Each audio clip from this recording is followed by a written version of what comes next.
बिस्मिल्लाहिर्रहमानिर्रहीम अस्सलाम वालेकुम। आई एम ख्वाजा मोहसिन इनाम।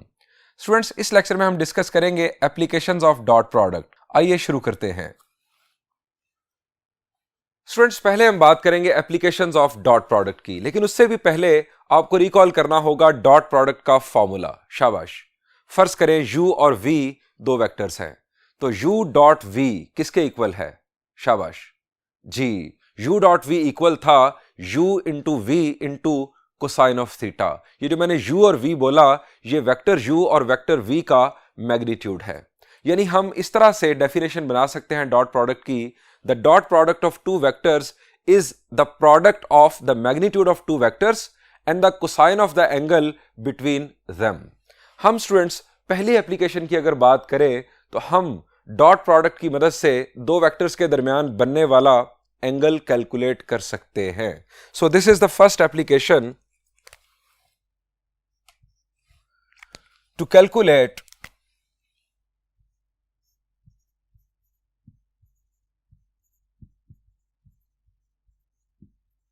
Angle between two vectors. अब किस तरह से? Since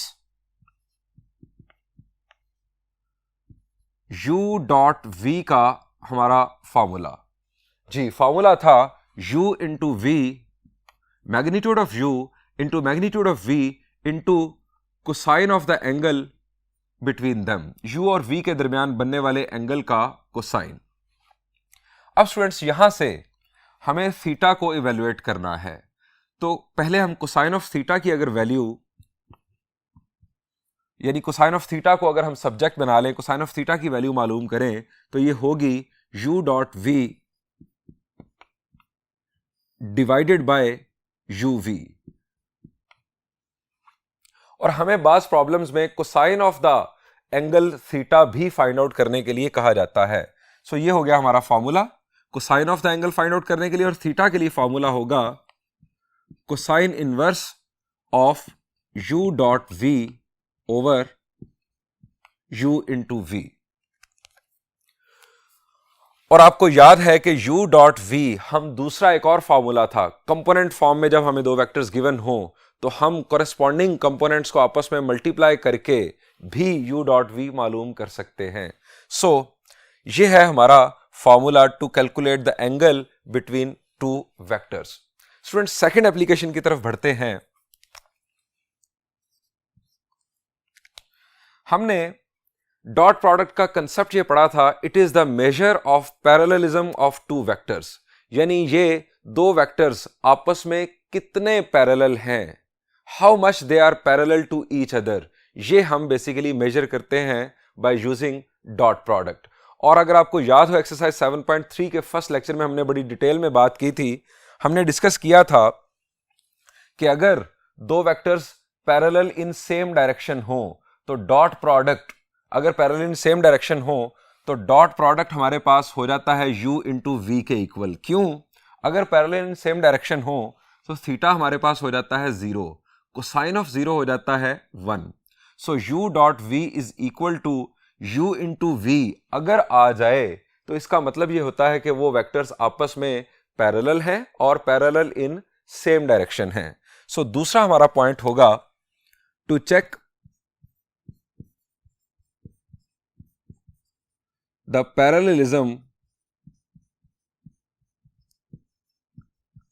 of two vectors।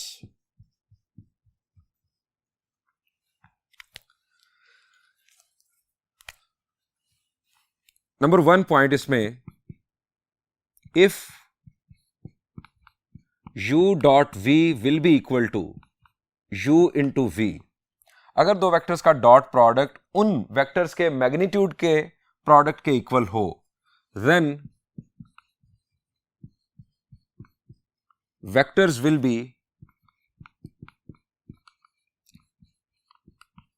parallel in same direction। और अगर students parallel in opposite direction हुए, इस तरह से अगर पैरेलल इन अपोजिट डायरेक्शन हुए तो हमारा थीटा हो जाएगा 180 डिग्रीज, और कोसाइन ऑफ 180 डिग्रीज आप जानते हैं -1 के इक्वल होता है। अब वो -1 जब यहां मल्टीप्लाई होगा तो u डॉट v बन जाएगा -u इंटू वी के। सो ये हमारा होगा second point. If u dot v will be equal to negative of u into v, then vectors will be parallel in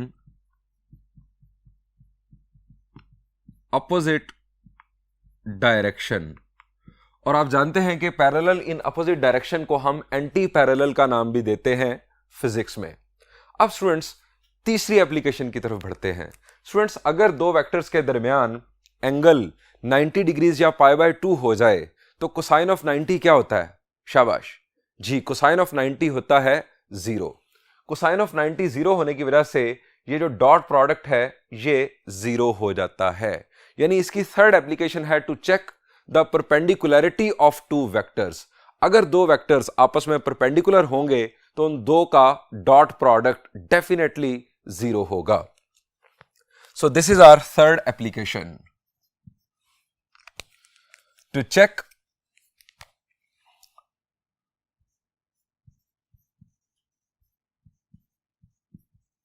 the perpendicularity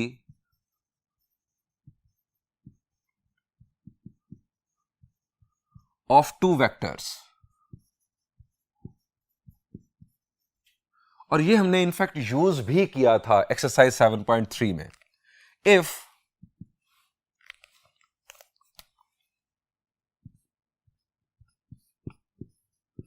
u dot v is equal to 0, then u will be perpendicular to v। और आप इसे उल्टा भी बोल सकते हैं, अगर u और v परपेंडिकुलर होंगे तो u dot v equal to 0 होगा। स्टूडेंट्स हमने इसे यूज किया था दो वेक्टर्स की परपेंडिकुलरिटी चेक करने के लिए। हमने इसे यूज किया था एक्सरसाइज 7.3 में ये चेक करने के लिए कि क्या तीन वेक्टर्स राइट ट्राइंगल बना रहे हैं या नहीं।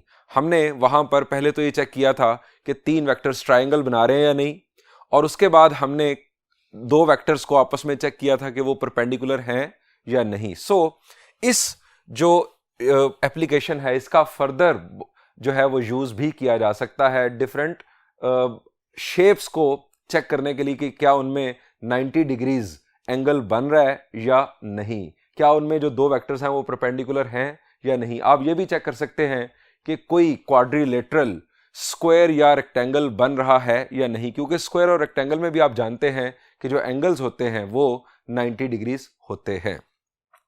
स्टूडेंट्स हम बढ़ते हैं फोर्थ एप्लीकेशन की जानिब।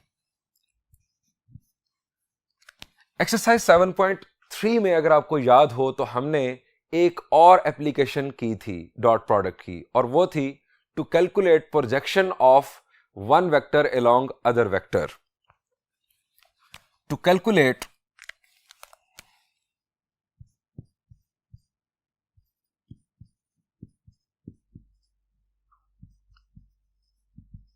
projection of one vector along other।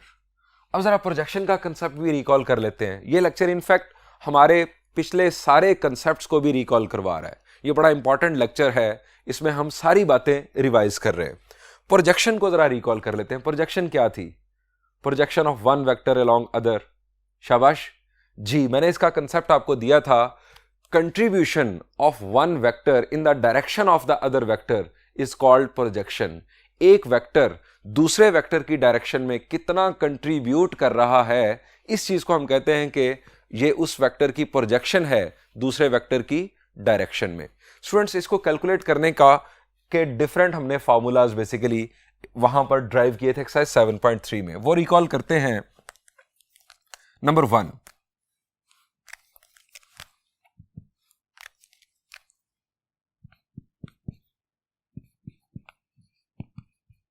Projection of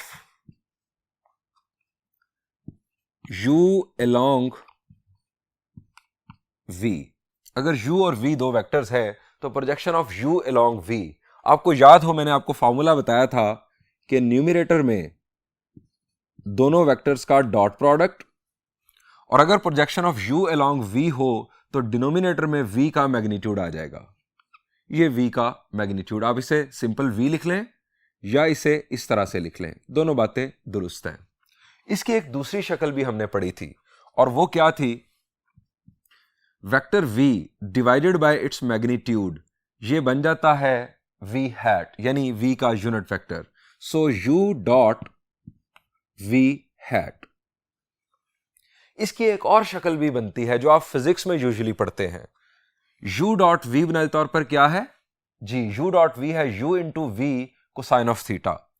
अब u into v cosine of theta अगर हम यहां पर लिखेंगे, u into v cosine of theta अगर हम इसकी जगह पर लिखेंगे तो ये v मैग्नीट्यूड को कैंसिल करेगा, हमें मिलेगा u कोसाइन थीटा, यानी projection of u along v हमारे पास होगी u कोसाइन थीटा, और projection of v along u हमारे पास आ जाएगी v कोसाइन थीटा। दूसरा फॉर्मूला, प्रोजेक्शन ऑफ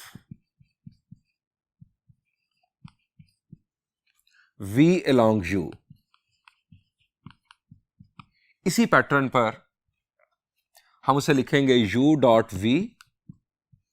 अब नीचे आ जाएगा u का magnitude, u divided by u magnitude हमारे पास हो जाएगा u hat into dot product v। Students, number 5th application.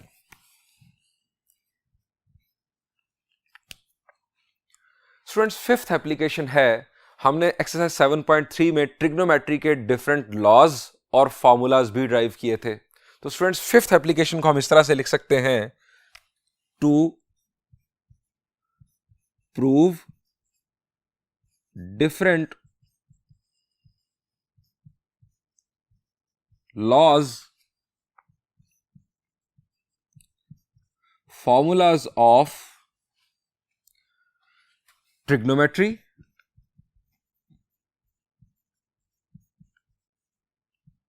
इसके अलावा physics and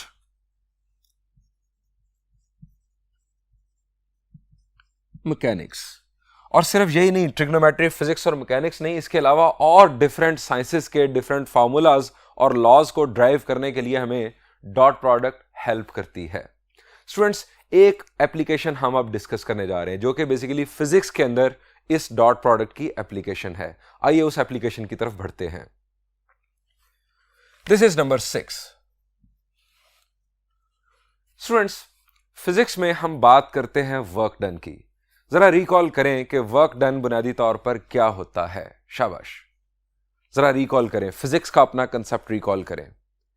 it is the product of the magnitude of displacement and the component of the force along the direction of displacement। जी, ये product होता है magnitude of displacement का, किसके साथ? Component of force in the direction of displacement. Force का वो component जो displacement की डायरेक्शन में एक्ट कर रहा होता है, इन दो चीजों का प्रोडक्ट होता है वर्क डन। आइए वर्क डन को अच्छी तरह से जरा रिकॉल करते हैं। स्टूडेंट्स, ये इस वक्त आप एक बॉक्स देख रहे हैं जो इस वक्त पॉइंट ए पे पड़ा है। मैं इसे पॉइंट बी की तरफ डिस्प्लेस करना चाहता हूं। स्टूडेंट्स, मेरा डिस्प्लेसमेंट वेक्टर होगा फ्रॉम ए टू बी। अब इसे डिस्प्लेस करने के लिए मैं एक फोर्स अप्लाई करूंगा जिसकी डायरेक्शन के डिफरेंट ऑप्शंस मैं आपको दिखा रहा हूं। क्या मुझे फोर्स इस डायरेक्शन में अप्लाई करनी चाहिए, या इस डायरेक्शन में, या इस डायरेक्शन में? यानी 3 ऑप्शंस आपके पास आ गए, 1, 2 और 3। आपके ख्याल से फोर्स किस डायरेक्शन में अप्लाई की जाए कि हम इसे बासानी from A to B displace कर दें? शाबाश जी, आपके जहन में फौरन आ चुका है कि हमें फर्स्ट ऑप्शन चूज करना चाहिए। अगर हम फर्स्ट ऑप्शन चूज करेंगे तो फोर्स कंप्लीटली डिस्प्लेसमेंट की डायरेक्शन में एक्ट कर रही होगी। फोर्स का मुकम्मल मैग्नीट्यूड, टोटल मैग्नीट्यूड डिस्प्लेसमेंट की डायरेक्शन में होगा। इस सूरत में वर्क डन मैक्सिमम होगा। एंगल बन रहा होगा फोर्स वेक्टर और डिस्प्लेसमेंट वेक्टर के दरमियान 0 डिग्रीज, कोसाइन ऑफ 0 होता है 1।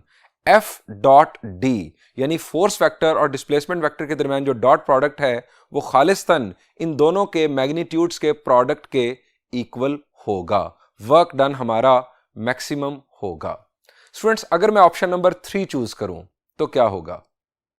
जी, अगर मैं ऑप्शन नंबर 3 चूज करूंगा तो फोर्स वेक्टर का कोई कंपोनेंट डिस्प्लेसमेंट की डायरेक्शन में होगा?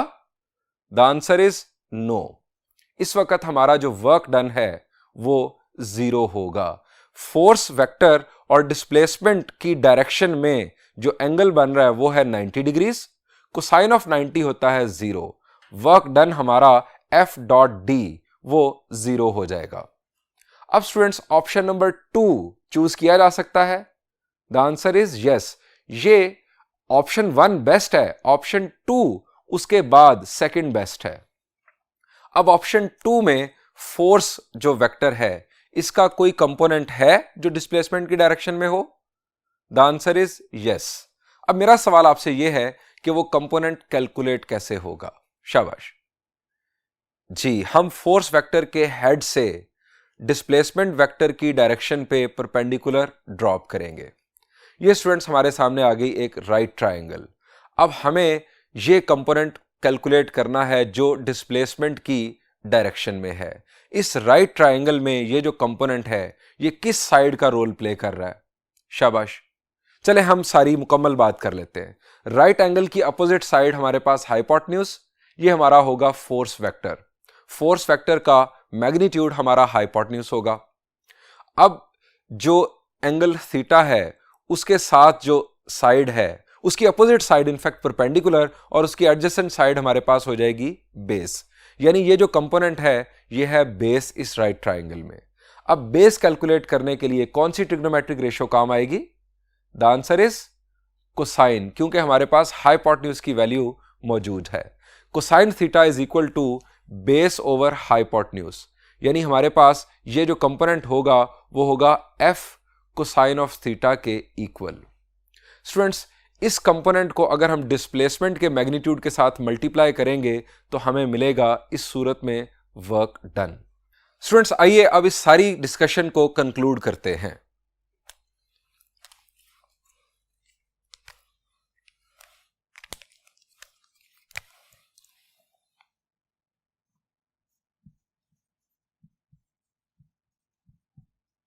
To calculate work done of a force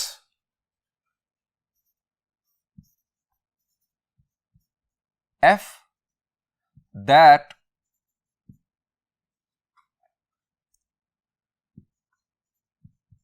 makes an object to displace D vector. अब वर्क डन को हम डिनोट करते हैं W से,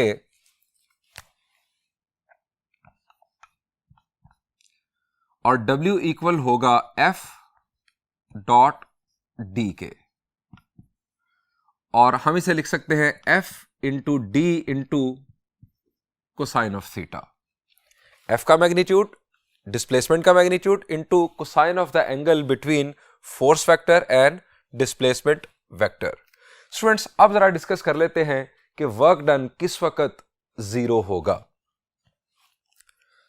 वर्क डन विल बी 0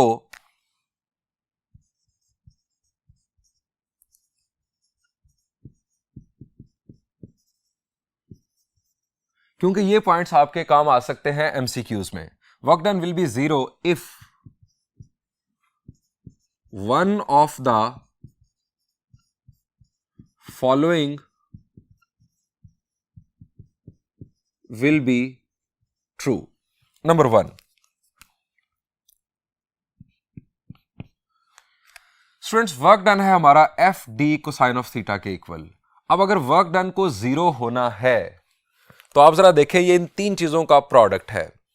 या तो फोर्स का मैग्नीट्यूड 0 हो जाए, फोर्स का मैग्नीट्यूड 0 होने से मुराद ये है कि फोर्स वेक्टर हमारा नल वेक्टर हो, या डिस्प्लेसमेंट वेक्टर नल वेक्टर हो जाए, या डिस्प्लेसमेंट का मैग्नीट्यूड हम ये कह सकते हैं कि 0 हो जाए, या यहां पर 0 आ जाए। अब यहां पर 0 कैसे आ सकता है कि अगर थीटा की वैल्यू 90 डिग्रीज हो जाए, एफ और डी के दरमियान, फोर्स वेक्टर और डिस्प्लेसमेंट वेक्टर के दरमियान 90 डिग्रीज एंगल बन रहा हो। ये 3 डिफरेंट ऑप्शंस हैं वर्क डन को 0 करने के लिए। सो फर्स्ट ऑप्शन हम लिखते हैं, vector F is null vector और एफ इसका magnitude is equal to 0। Number 2 option, displacement vector is null vector और डिस्प्लेसमेंट का मैग्नीट्यूड 0 हो। या तीसरा ऑप्शन, theta is equal to 90 degrees, that is to say force vector perpendicular to displacement vector. Students, work done के 0 होने के लिए इन तीनों में से किसी एक कंडीशन का ट्रू होना जरूरी है।